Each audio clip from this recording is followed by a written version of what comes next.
మంచు విష్ణు ప్రతిష్టాత్మకంగా నిర్మిస్తూ నటిస్తున్న సినిమా కనప. సుమారు 100 కోట్ల భారీ బడ్జెట్ తో తెరకెక్కుతున్న ఈ సినిమాపై భారీ అంచనాలు నెలకొన్నాయి. విష్ణు తిన్నడు పాత్ర పోషించారు. ఈ సినిమా షూటింగ్ అధిక భాగం న్యూజిలాండ్ లో జరిగింది. కన్నప్ప భక్తి చిత్రమే కాదని అదొక చరిత్ర అని మంచు విష్ణు తెలిపారు. ఈ cinema teaser Cannes film festival ప్రదర్శితమైన సంగతి తెలిసిందే. ఇప్పటికే విడుదలైన టీజర్ ఆకట్టుకుంది. ప్రభాస్, అక్షయ్ కుమార్, శివరాజ్ కుమార్ లాంటి స్టార్స్ ఇందులో అతిథి పాత్రల్లో కనిపించనున్నారు. కాజల్, మోహన్ బాబు, శరత్ కుమార్ తదితరులు కూడా నటించారు.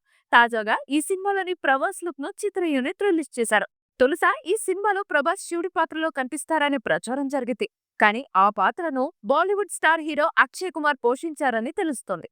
సినిమాలోని కీలక పాత్రలో ప్రభాస్ నటించారు.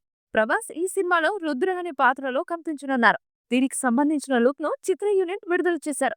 ప్రళయకాల రుద్రుడు, త్రికాల మార్గదర్శకుడు, శివాజ్ఞ పరిపాలకుడు అంటూ ప్రభాస్ పోస్టర్ ను కన్నప్ప యూనిట్ విడుదల చేశారు. అయితే ప్రభాస్ లుక్స్ పై నెటిజన్లు భిన్నాభిప్రాయాలు వ్యక్తం చేస్తున్నారు.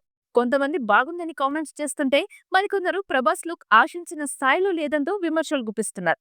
ప్రస్తుతం కన్నప్పలోని ప్రభాస్ లుక్ నెట్టింట వైరల్ గా మారింది.